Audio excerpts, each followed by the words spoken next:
salat Idul Adha atau salat Idul Fitri itu tidak mewakili salat duha, tidak menggantikan kedudukan salat duha. Maka salat duha itu ada.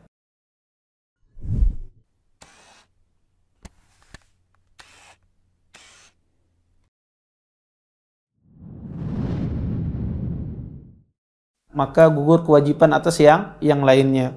Dan ini salah satu pendapat dari mazhab Hambali dan salah sebagian juga pendapat dari mazhab Syafi'i.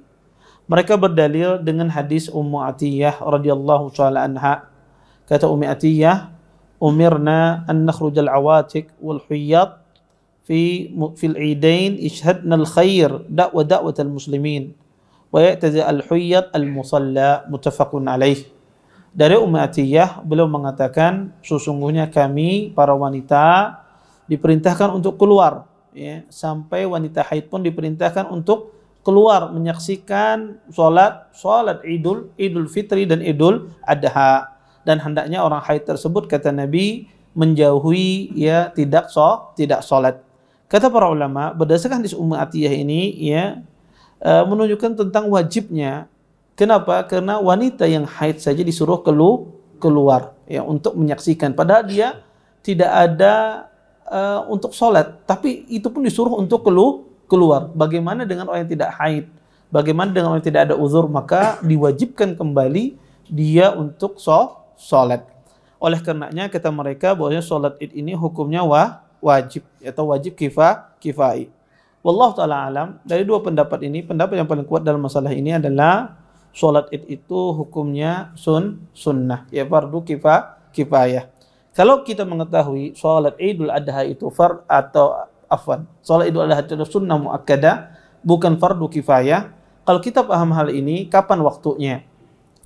Para ulama mengatakan waktu sholat id itu dimulai dari terbit matahari ketika waktu syuruk. Itulah masuk waktu sholat Idul Fitri dan sholat Idul Adha. Apakah ada sholat sunnah sebelum sholat Idul Adha? Seperti sholat syuruk misalnya. Atau seseorang melaksanakan sholat duha misalnya sebelum melaksanakan sholat Idul Adha. Terjadi khilaf di kalangan para ulama. Apakah sholat Idul Adha di waktu sholat Idul Adha atau di waktu sholat Idul Fitri itu tidak ada sholat duha? Ataukah ada? Maka pendapat yang paling benar di kalangan para ulama bahwa sholat Idul Adha atau sholat Idul Fitri itu tidak mewakili sholat duha, tidak menggantikan kedudukan sholat duha. Maka sholat duha itu ada. Ya, maka orang kalau pengen sholat duha di waktu hari raya silakan. Ya, maka sholat Idul Adha itu tidak menggugurkan sholat duha. Tetapi ada hadis Nabi SAW yang menjelaskan bahwasanya Nabi SAW ketika beliau sholat id, ya, beliau tidak sholat sunnah sebelumnya dan juga tidak sholat sunnah setelahnya. Disebutkan dalam hadis Abdullah bin Abbas, anna Nabiyya SAW shalla yawm al-id rak'atain lam yusalli qablahuma wala ba'dahuma. Kata Abdullah bin Abbas, sesungguhnya Nabi SAW beliau sholat id, ya, 2 rakaat dan beliau tidak sholat sebelumnya dan setelahnya. Maka kata para ulama yang dimaksudkan di sini adalah sholat sunnah yang dianggap orang ada sebelum sholat id, atau sholat sunnah yang dianggap oleh seseorang ada setelah habis id, dan ini tempatnya adalah di lapangan maksudnya. Adapun orang berada di rumahnya atau berada di habis subuh di masjid dia sholat, maka tidak ada masalah, dia sholat sunnah sebelumnya.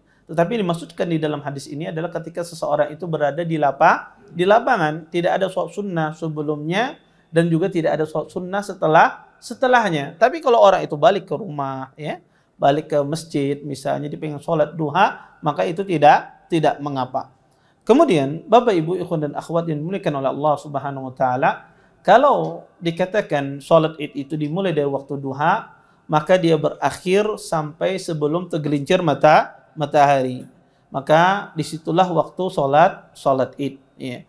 Maka kalau ada orang salat idnya, ya, habis, ya, tergelincir matahari, maka dia mengqadha'nya pada hari berikutnya. Dia mengqadha'nya pada hari berikutnya. Hal ini ya didasarkan di dalam sebuah hadis ya, ada seorang sahabat Nabi SAW ya memberitahukan tentang masalah salat Id. Ya, disebutkan dari hadis Abi Umair ibni Anas an umumatin lahu minas sahabah anna rakban ja'u fasyahidu annahum ra'u al-hilal bil ams fa'amara an-nabiy sallallahu alaihi wasallam ay yuftiru wa idza asbahu ay yaghdu ila musallahum. Rawahu Ahmad wa Abu Dawud wa hadha lafdhuhu wa isnaduhu sahih. Dari Abi Umair ibni Anas, dari paman beliau yang memiliki ya kedudukan sahabat, artinya dia adalah seorang sahabat, meriwayatkan ada sekelompok orang datang kepada Nabi SAW dan mereka melihat bulan kemarin. Kemudian Nabi SAW menyuruh ya para sahabat untuk berbuka. Kemudian pada pagi harinya disuruh oleh Nabi SAW untuk mereka mengqadha salat Idnya. Maka kata para ulama, kalau orang itu ketinggalan salat Id akibat dia tidak tahu, tidak tahu bahwasanya hari ini salat Id, maka boleh dia qadha pada hari berikutnya. Ini tentu berkaitan dengan satu jamaah ya, yang tertinggal atau satu kampung yang tidak tahu bahwa salat Id. Adapun kalau kita ya kelupaan hari ini salat Id misalnya, ya mungkin ada orang lupa hari ini salat Id ya karena apang berdagang minum payu aja masih misalnya. Maka dia lupa hari ini adalah salat Id. Kemudian sampai tahu di setelah zuhur baru dia tahu bahwasanya hari ini adalah hari Id misalnya. Apakah dia mengqadha? Tidak. Ya dia tidak mengqadha. Tapi yang dimaksud mengqadha ini adalah satu desa atau satu kampung yang tidak tahu hari itu adalah salat Id. Maka disuruh dia mengqadha pada hari berikutnya, bukan setelah zuhur, tetapi hari berikutnya. Ya. Ini bagi orang yang ketinggalan waktu salat Id. Kemudian Bapak Ibu ikhwan dan akhwat yang dimuliakan oleh Allah Subhanahu wa taala, bagaimana tata cara salat Id? Disebutkan di dalam banyak hadis ya, Nabi SAW menjelaskan ya tata cara salat Id.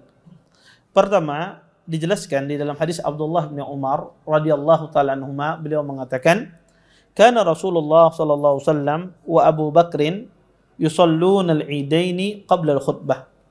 Sesungguhnya kata Abdullah bin Umar, Abu Bakar dan Umar mereka berdua salat Id ya, Rasulullah SAW, Abu Bakar dan Umar mereka semuanya salat Id sebelum khutbah. Maka kata para ulama, salat Id itu sebelum khutbah. Maka berbeda dengan salat Jumat.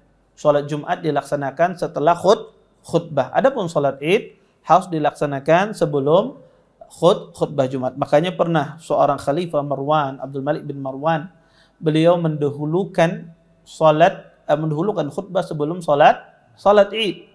Maka diingkari oleh sahabat Nabi sallallahu alaihi wasallam. Makanya di antara ya, salat Id itu harus dilaksanakan sebelum kita berkhutbah Id. Kemudian bagaimana tata cara pelaksanaan salat Id itu sendiri? Dijelaskan di dalam hadis Nabi SAW tentang pelaksanaan salat itu sendiri, bagaimana tata caranya. Disebutkan dalam hadis Amr bin Shu'aib dari bapaknya, dari kakeknya, beliau mengatakan, qala Nabi Allah SAW, at-takbiru fil fitri sab'un fil ula wa khamsun fil ukhra wal qira'ah ba'dahuma kiltaihima.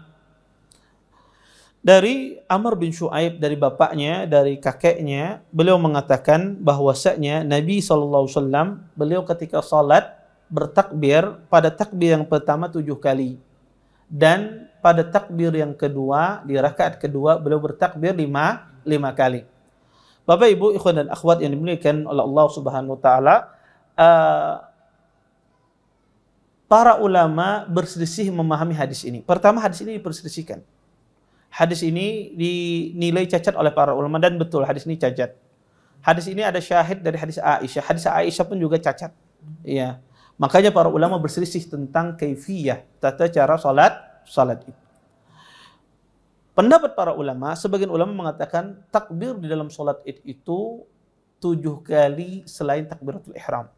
Jadi kalau bersama takbiratul ihram jadinya 8. Adapun di rakaat kedua takbirnya 5 kali selain takbiratul intiqal. Bersama takbiratul intiqal itu adalah takbir ketika kita bangkit dari rakaat pertama ke rakaat kedua. Itu disebut dengan takbir al-intiqal. Kata mereka adalah takbir yang kedua adalah 5 kali selain takbir intiqal. Bersama takbir intiqal ini menjadi 6 kali. Maka ini pendapat yang pertama. Sebagian ulama memahami perkataan Nabi sab'un fil ula itu masuk di dalamnya adalah takbiratul ihram. Khamsun fil ukhra dan 5 di rakaat yang lainnya itu masuk di dalamnya takbir intiqal. Wallahu taala alam. Zahir dari hadis ini yang dimaksudkan di sini adalah 7 takbir selain takbiratul ihram. 5 takbir selain takbiratul intiqal. Kemudian para ulama mengatakan takbir ini ya hukumnya apa? Takbir ini 7 takbir, 5 kali takbir ini hukumnya apa? Ini adalah sunnah saja. Hukumnya sunnah. Kalau seandainya ada seseorang ketinggalan takbir tersebut atau imamnya kada ingat bertakbir 7 kali atau 5 kali ya, habis keluar dari rumah pas jadi imam ya, sebelum jadi imam bahwa lawan istrinya di rumah, dimamai istrinya. Akhirnya masuk jadi imam lupa untuk apa? Bahwasanya ini takbir pertama 7 kali. Takbir kedua 5 kali lupa. Dia langsung apa? Bertakbir. Seperti salat biasa. Allahu Akbar langsung dia baca ayat. Sah tidak salatnya? Sah. Karena takbir itu ada sunnah. Maka antum kalau ada lihat imamnya lupa takbir intiqal atau takbir zawaid, ya lupa di rakaat pertama misalnya bertakbir 7 kali takbir, maka setelah selesai sholat jangan dimamai imamnya. Karena itu hukumnya sunnah. Karena pernah ada kejadian, ya imamnya kelupaan. Ya, ada sebagian orang bilang, ya masya Allah dia khair, ya dia senang terhadap sunnah. Dia mengatakan bahwa saya minta sholat ini diulang kata dia. Kenapa? Karena takbir ini sholatnya tidak sah. Padahal ini sebetulnya sunnah. Takbir 7 kali takbir ini hukumnya sunnah. Makanya kalau imamnya itu kelupaan, apakah disuruh sujud sahwi? Tidak. Tidak disuruh sujud sahwi. Ya. Maka jangan pula nanti setelah selesai salam imam sujud sahwi, tidak. Hukumnya itu sunnah. Kalau dia kelupaan juga tidak masalah.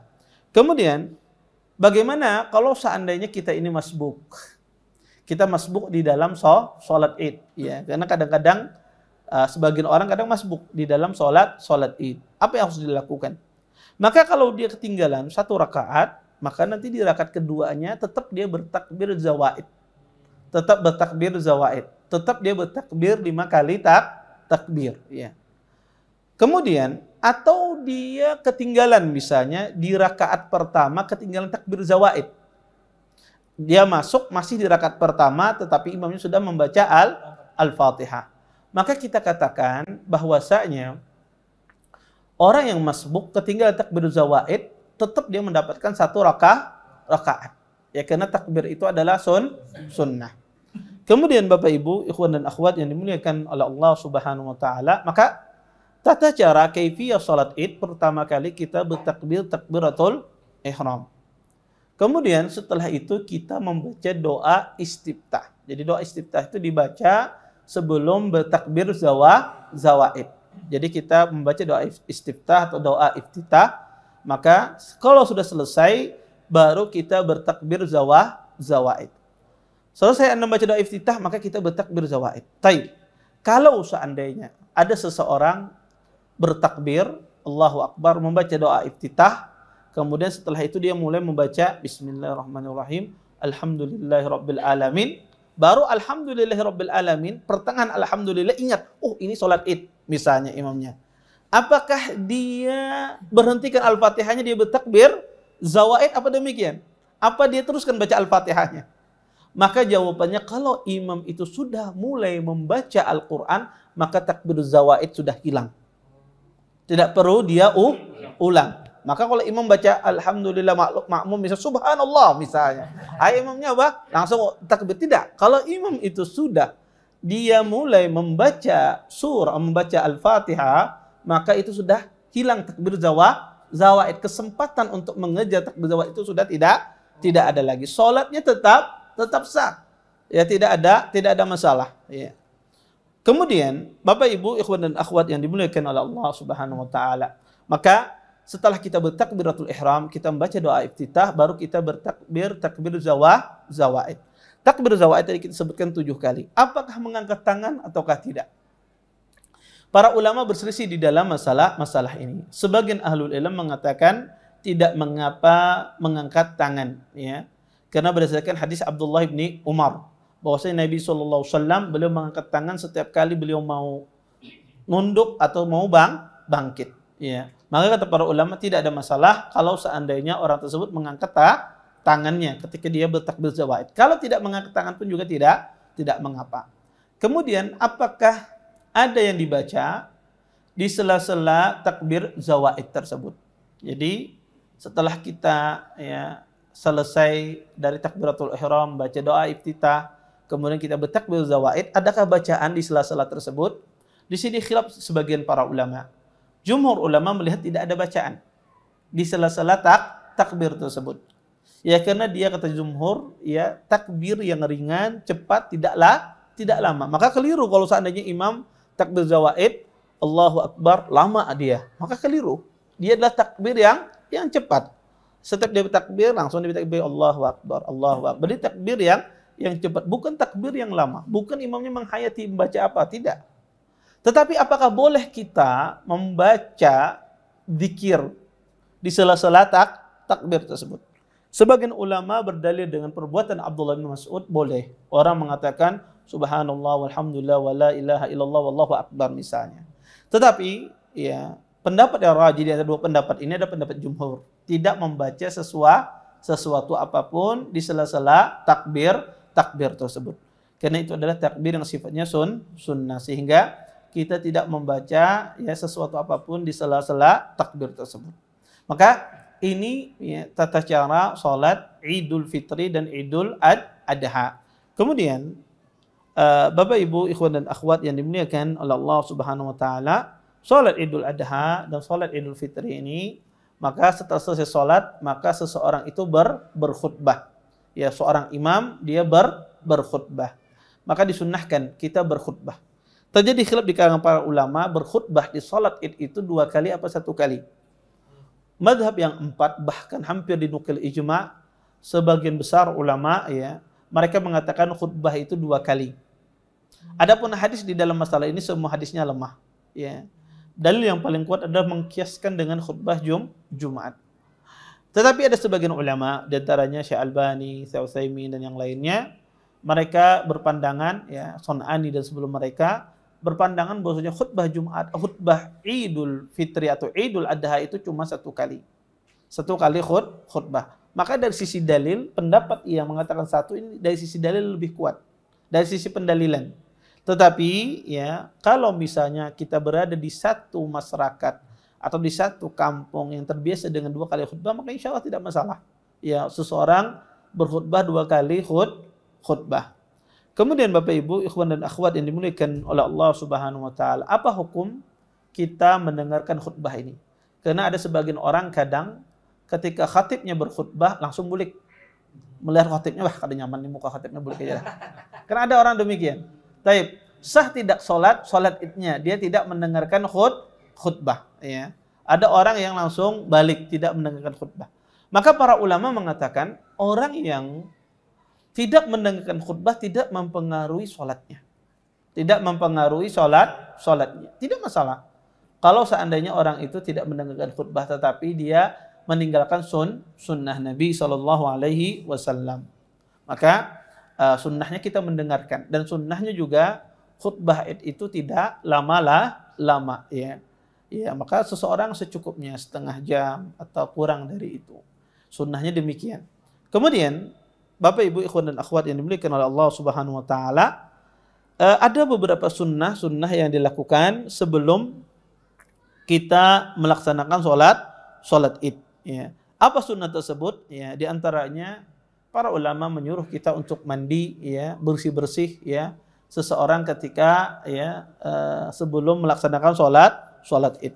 Kemudian yang kedua adalah ya disuruh kita ketika kita melaksanakan sholat Id, ya, disuruh untuk Idul Fitri, Idul Adha secara khusus, bahwasanya kita disunnahkan tidak makan, ya, tidak makan pada sholat Idul Adha.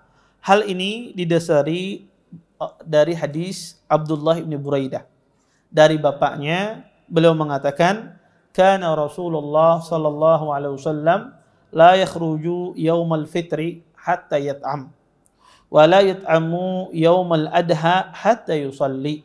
Rawahu Ahmad wa Tirmidzi wa sahahahu Ibnu Hibban.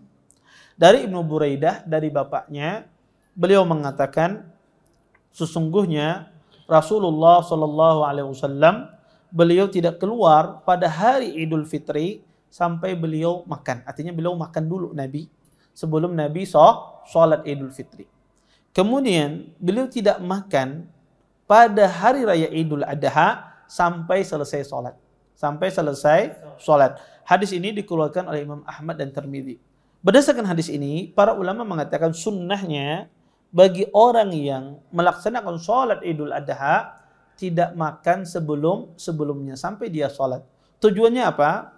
Agar nanti setelah selesai sholat, makanan yang pertama kali dia makan adalah hewan kurbannya. Dan itulah yang dilakukan oleh para sahabat. Ya, maka mereka memakan ya setelah sholat itu pertama kali yang mereka makan adalah hewan kurban mereka. Ini menunjukkan ya di zaman sahabat itu cepat orang menyembelih, kalah zaman sekarang. Ya, ya. Berarti itu cepat orang menyembelih di sana. Kalau kita menunggu hewan kurban kita bisa sakit mah mungkin. Ya sebagian orang mungkin lama ya nunggu ya habis zuhur mungkin belum lagi dimasaknya apa macam, belum lagi ibu-ibunya menyiapkan bumbu dan yang lain lama ya. Tetapi dulu cepat ya. Maka kata para ulama ya kalau seandainya lama maka dia tidak mengapa. Yang penting setelah salat Id dia makan ya, setelah salat Id dia makan. Pernah juga ada orang nanya saya, Ustadz, boleh kadang makan berdahulu ya sebelum sembahyang? Kenapa? Kata saya. Karena kalau kadang makan berdahulu sakit mah ulun wajib tuh makan hukumnya. Iya. Kalau ya sakit mah ya, orang sakit mah tidak bisa lambat makan, wajib hukumnya makan sebelum sholat Id. Ya, kenapa? Karena itu sunnah. Ya, kalau dia tidak makan menimbulkan mudarat, maka wajib dia makan. Ya, karena itu suatu sunnah saja. Kalau seandainya itu menimbulkan mudarat baginya, maka dia wajib makan pada saat itu. Para ulama sepakat bahwa disunnahkan di waktu Idul Adha ini kita makannya habis sembahyang. Tetapi yang jadi permasalahan adalah apakah ini hukum ini mencakup bagi orang yang berkurban saja ataukah mencakup semua orang, baik yang berkurban atau tidak berkurban. Maka para ulama terjadi khilaf di dalam masalah ini. Sebagian ahlul ilm, jumhur ulama memandang bahwasanya makan ini ya tidak makan sebelum salat ini hanya khusus bagi orang yang berkurban ya. Adapun orang yang berkurban, bagi orang yang berkurban. Adapun orang yang tidak berkurban, maka kata mereka silahkan dia makan. Silahkan dia makan sebelum sholat. Ya.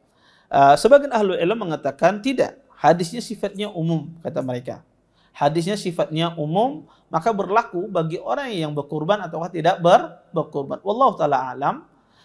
Ini dua pendapat yang sama-sama kuat sebetulnya. Dari sisi pendalilan, ya pendapat yang kedua ini dalilnya umum, tidak dibedakan bagi orang yang berkurban ataukah tidak berkurban. Tapi dari sisi illah, ya pendapat pertama itu kuat, pendapat jumhur. Illahnya apa? Bahwasanya orang yang memakan kurban itu agar dia makan yang pertama kali adalah hewan kurbannya. Maka wallahu taala alam, dari dua pendapat ini ya sama kuat. Tapi afdalnya adalah kalau seandainya seseorang ya dia misalnya ingin berhati-hati, tidak ada masalah dia tidak makan, nanti setelah sholat dia makan. Kemudian Bapak Ibu, ikhwan dan akhwat yang dimuliakan oleh Allah Subhanahu wa taala, ada permasalahan di sini. Di antara permasalahan yang penting adalah di dalam masalah sholat Id ini, bagaimana kalau seandainya sholat Id itu bertepatan dengan hari Jumat? Ya, tetapi kita insya Allah tidak bertepatan pada hari Jumatnya, kecuali orang 1 Zulhijjahnya nanti hari Rabu. Ya, maka ini Jumat nanti sholat Idnya. Taib, bagaimana bertepatan sholat id dengan hari Jumat? Apakah ada sembahyang sama sekali? Karena ada sebagian orang itu, ikhwah itu memahami bahwasanya kalau id bersatu dengan Jumat, maka tidak ada sembahyang lagi. Jumat kededa, zuhur kededa. Ada sebagian orang berpendapat demikian. Ya, tapi ini keliru ya. Ini pendapat yang tidak benar. Bahwasanya jika Jumat dan id itu bersatu, walaupun hadisnya ini lemah ya, dijadikan tidak ada berkumpul dalam satu hari itu 2 hari raya, maka mereka mengatakan dijadikan sholat Jumatnya menjadi sholat zuhur, dijadikan sholat Jumatnya menjadi sholat zuhur. Tetapi perlu digarisbawahi, harus ada di sana masjid yang melaksanakan sholat Jumat. Walaupun para ulama berfatwa boleh dijadikan sholat zuhur, tetapi harus ada di sana masjid yang mendirikan sholat Jumat, sehingga syiar Jumat itu tetap ada walaupun tidak semua masjid melakukannya. Kemudian Bapak Ibu, ikhwan dan akhwat yang dimuliakan oleh Allah Subhanahu wa taala, dan antara sunnah juga yang disebutkan oleh para ulama ketika seseorang ya mendatangi sholat Id adalah kita mengambil jalan yang berbeda ketika kita mendatangi sholat Id ya. Sebagaimana disebutkan di dalam sebuah hadis Nabi SAW, beliau ya mengambil jalan yang berbeda ketika beliau mendatangi sholat Id. Dari Jabir, kana Nabiyyu SAW idza kana yaumul Id khalafat tariq. Akhrajal Bukhari.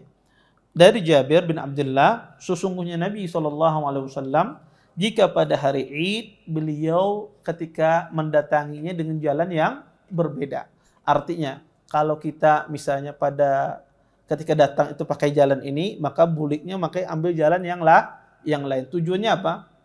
Untuk kita menampakkan syiar kebahagiaan kaum muslimin, menampakkan syiar ya bahwasanya kita pada hari ini adalah sedang hari raya, dan ini sunnah. Ya, seseorang mengambil jalan yang berbeda. Kalau misalnya banyak jalan ya. Kemudian di antara sunnah juga yang disuruh ya pada hari raya itu adalah seseorang menampakkan kebahagiaan.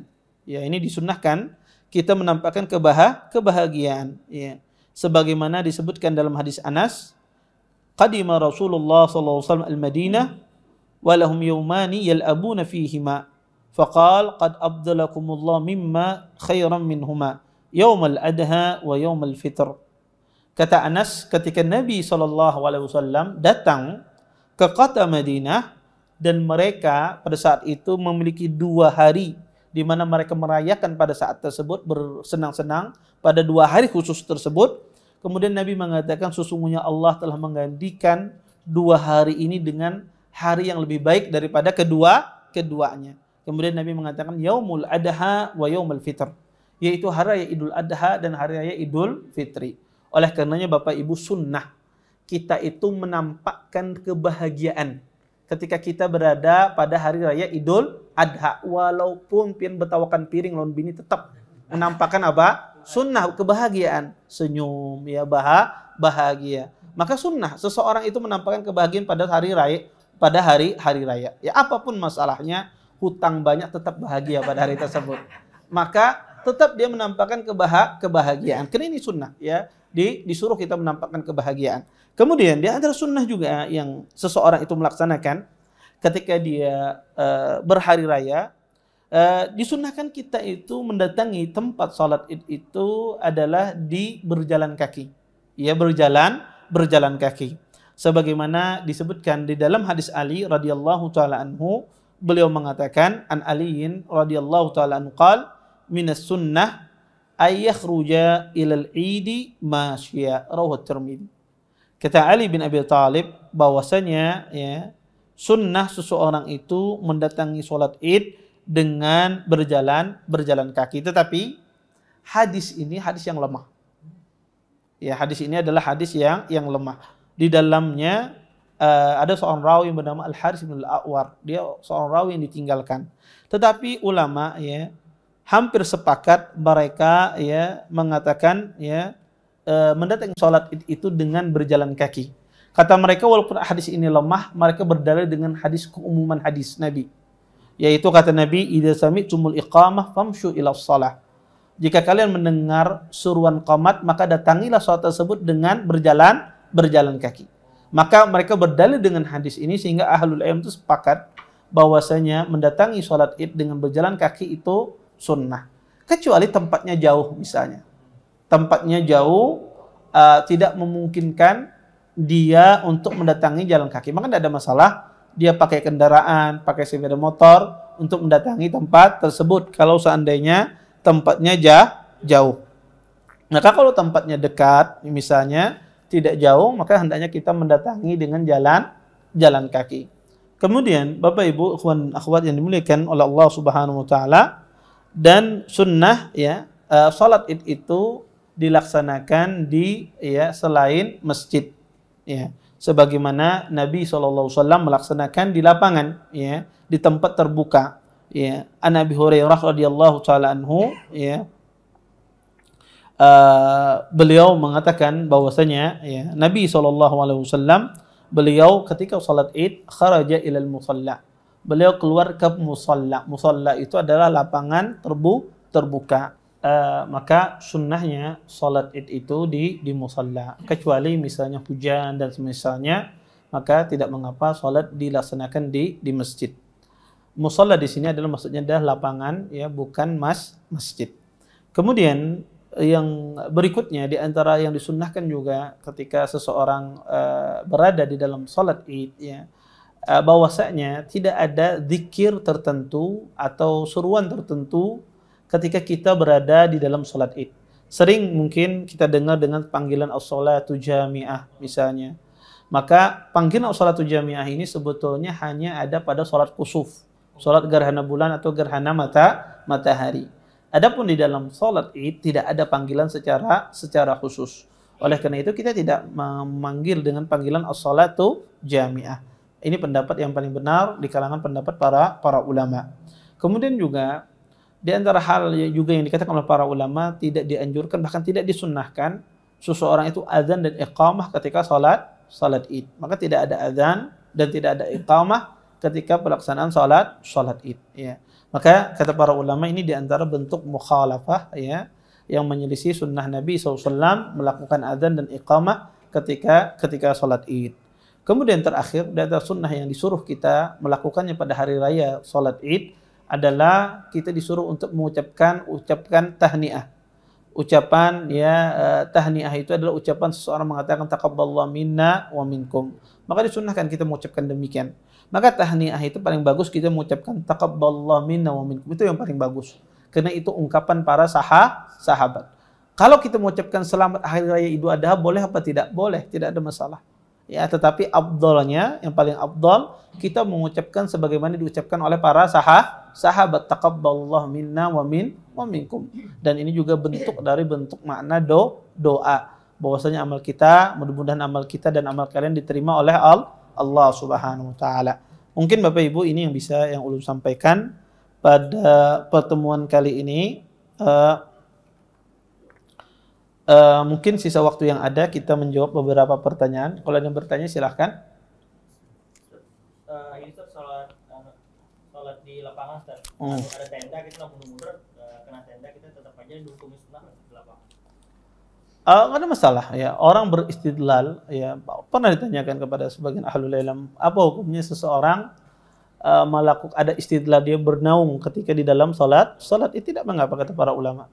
Ya, tidak mengapa, ya, istidlal, ya, seseorang menaruh tenda, ya, di salat Idnya, ya, maka tidak mengapa, ya. Sebab pernah ditanya dengan istidlal bil asyjar di dalam salat Id, apakah boleh? Tidak ada masalah, ya. Maka tidak ada yang dilarang, ya, karena maksudnya adalah menjadikan tempat selain masjid untuk salat, ya. Wallahu a'lam. Baik.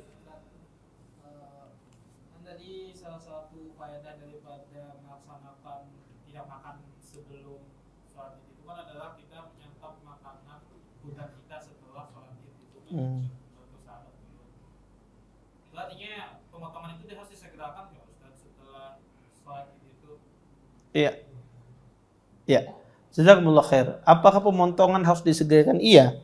Ya harus segera. Makanya sholat Id itu orang biasanya Idul Adha itu lebih sungsung sembahyang Idnya ketimbang sholat Idul Fitri. Ya. maka pemotongan itu disegerakan, ya disunahkan disegerakan, baik secara syariat ataupun desakan oleh panitia masjid. Kalau kada disegerakan, ya bisa tepat malam ya orang menyembelih, apalagi jumlahnya banyak, ya maka disegerakan, ya disegerakan agar orang itu bisa langsung dia makan pada hari tersebut daging kurbannya. Ya. Wallahu a'lam. Taib, ada lagi yang lain? Saya mengenai perbedaannya kayak Ustaz, tapi bukan perbedaannya, tapi ibadah yang dilakukan pada saat perbedaan itu. Misalnya kita berhari raya orang puasa, atau orang puasa kita berhari raya saat gimana hukumnya? Sebetulnya ini besok mau saya bahas di Masjid As-Salam ya, tentang masalah ibadah pada hari Arafah, apa ibadah apa saja pada hari Arafah, tapi tidak apa-apa, saya bocorkan di sini sedikit. Baik. Pertama ya, kalau terjadi perbedaan, tentu perbedaan hari raya ya, maka pada asalnya seseorang ketika dia berhari raya dia mengikuti wulatul amr, ya mengikuti pemimpin. Pada asalnya demikian. Ya karena dinukil ijma' di dalam masalah ini, dia menukil ijma' ini Imam Ibnu Sirin, bahwasanya di antara haknya waliul amr, pemimpin itu adalah, di antara haknya mereka adalah mengomando jihad, itu haknya mereka. Kemudian yang kedua adalah mengiklankan hari raya, hari penting. Ya. Maka ini dinukil ijma' oleh Imam Ibnu Sirin dalam masalah ini. Nah, kalau bagaimana sikap kita kalau seandainya ada misalnya sebagian orang yang berhari raya, tentu kita seorang muslim dia tidak menghormati kalau ada saudaranya ya yang melakukan demikian, sudah. Orang berpendapat demikian, sudah. Tetapi kita mencari pendapat yang rajih, mencari pendapat yang kuat di dalam masalah ini. Apa masalah ini? Maka kita mengikuti ya apa yang disebutkan oleh para ulama, bahwasanya berhari raya mengikuti ya pemerintah, ya mengikuti pemerintah. Nah, bagaimana ibadah pada hari tersebut? Khususnya masalah puasa. Saya misalnya berpuasanya hari rayanya hari Kamis misalnya. Bagaimana saya berpuasa hari Rabu? Ya, sedangkan pada saat itu ada sebagian orang berhari raya. Apakah sah puasa saya? Sah puasanya.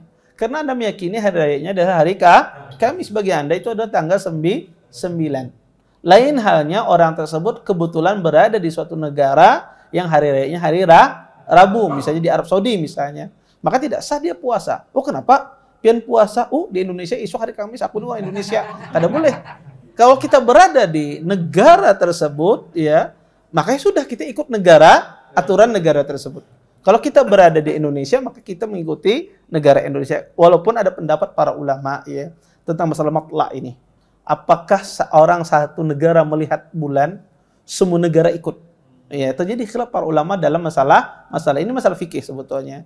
Ulama khilaf, apakah satu negara kalau melihat matla itu setiap negara harus mengikuti? Apakah setiap negara memiliki matlaknya masing-masing? Yang rajih ada setiap negara memiliki matlaknya masing-masing. Hadis Quraib.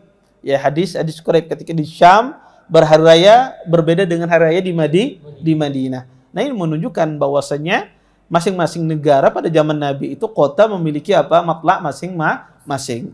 Tetapi intinya kita seseorang menjalankan ibadah ya apa yang dia yakini tanpa juga kita harus mengejek, tanpa kita mencaci maki ya. Maka seseorang ya dia harus ya di dalam masyarakat, apalagi masyarakat kita ya butuh seseorang itu dipahamkan, dimengertikan ya. Maka orang yang tidak tahu diajarkan. Orang yang tidak mengerti disampaikan, bukan dicaci maki. Kadang kalau masa-masa kayak gini di sosmed rame ya. Sering ikam salah ya, ini nah itu jangan. Karena tujuan kita berdialog, menyampaikan adalah ingin mencari kebenaran, bukan mencaci maki ya apa macam. Maka seseorang menyampaikan apa yang dia tahu dari sudah cukup, tidak lebih dari itu. Yang saya yakini ini dalilnya ini sudah selesai. Tanpa dia harus ya menghantam orang di samping ya kanan kiri belakang. Ya, cukup dia sampaikan apa yang dia ketahui dari sisi dalil. Wallahu a'lam. Baik. Nanti insya Allah secara khusus saya bicara besok masalah ibadah pada hari Arafah itu apa saja, termasuk dalam menyikapi bijak dalam menyikapi masalah berpuasa pada hari Arafah. Wallahu a'lam. Baik. Ada yang lain? Ini saya baca pertanyaan lewat kertas. Assalamualaikum, izin bertanya Ustadz. Ana di tahun ini alhamdulillah bisa berkorban. Tetapi ana terlupa bahwa tidak boleh mencukur rambut. Apa korban ana tetap kena lupa? Karena masalah, ya. Kalau dia kelupaan dari mencukur rambut, ya itu dia tidak berdosa. Karena orang lupa itu Rabbana la tu'akhidna in nasina wa akhtana. Kalau dia lupa, maka dia tidak berdosa. Korbannya tetap sah. Ya. Ada sebagian orang mungkin ya dia tahu tidak boleh, kemudian dia misalnya cukur rambutnya, dia potong rambutnya. Apakah tetap sah? Kurbannya tetap sah. Terus bagaimana larangan tersebut? Maka dia terkena larangan tersebut. Larangan tersebut bisa sifatnya makruh, bagi yang mengambil pendapatnya makruh, bisa sifatnya haram. Bagi orang yang mengambil pendapatnya haram, maka itu berdosa. Tapi bagi yang mengambil pendapatnya makruh, maka dia tidak berdosa, tapi dia kehilangan pahala semacam itu. Itu kalau dilakukan dengan sengaja. Kalau tidak sengaja maka tidak berdosa. Wallahu a'lam. Baik. Ada yang lain? Nggak.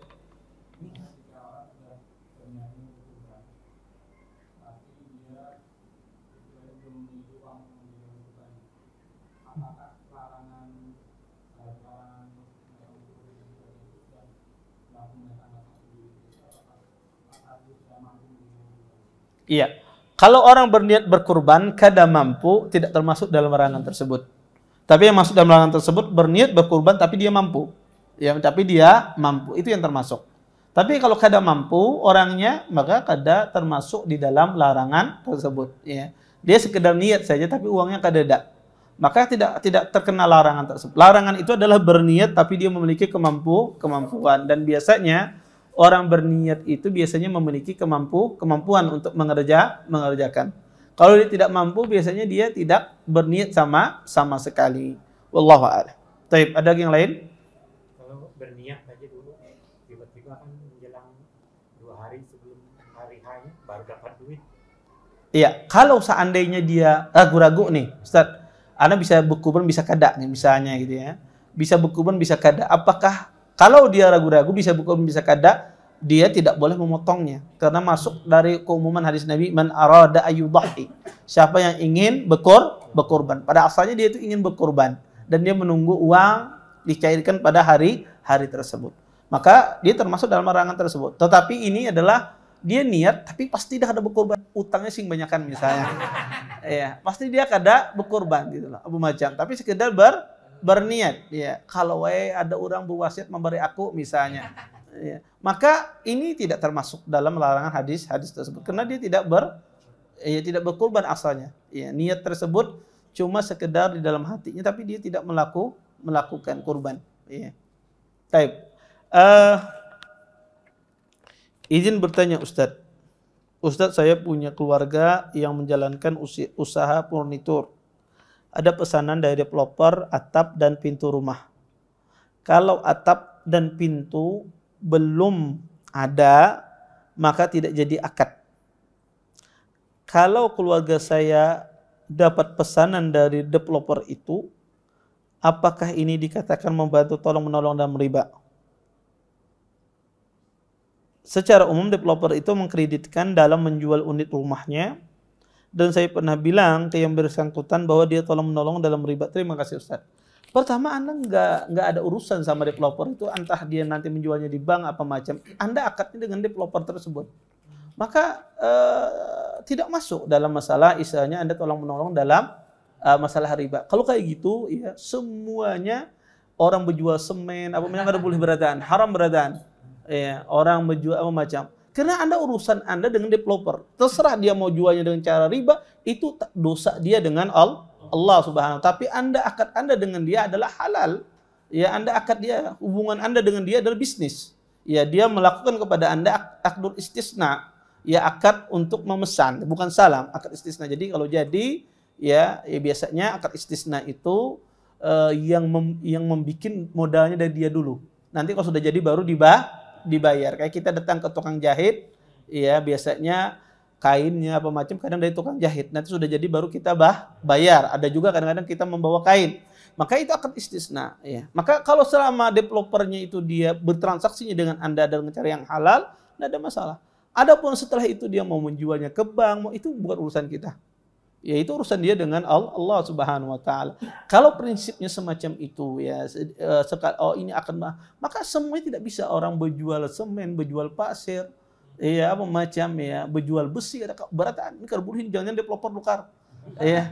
Ya apa macam. Maka riba beratan ya. Maka yang dilihat itu kita berhubungan dengan siapa, bertransaksi dengan siapa. Sama kayak saya misalnya ada orang pesan sama saya, misalnya saya jualan semen, jualan batu misalnya, pesan sama saya. Kemudian saya tahu ini orang ini nanti kalau jadi rumah palingan disandakannya di bank. Apa tidak boleh saya bertransaksi dengan dia? Boleh. Walaupun saya tahu kelakuan orang ini kalau ada harta pasti disandakan. Karena banyak orang kaya demikian. Ada bisi aset dijaminkan di bank ya, nanti dia dapat fulus ya, bikin lagi aset sandakan lagi kayak gitu. Kebanyakan ada sebagian orang demikian prinsipnya. Maka kita dilihat kepada siapa kita berbisnis. Kalau bisnis kita halal ya sudah. Adapun urusan dia nanti ke depannya mau dia ini apa kan kita nggak tahu menahu. Ya kita tidak ada sangkut pautnya. Wallahu a'lam. Taib. Ada yang lain? Cukup ya kira-kira. Kita tutup dan doa kafatul majelis. Subhanakallahumma bihamdika asyhadu an la ilaha illa anta astaghfiruka wa atubu ilaik. Assalamualaikum warahmatullahi wabarakatuh. Terima kasih. Jazakumullah khairan wa barakallahu fikum. Video ini dibuat atas partisipasi dari donasi Anda. Semoga menjadi amal jariah bagi Anda semuanya.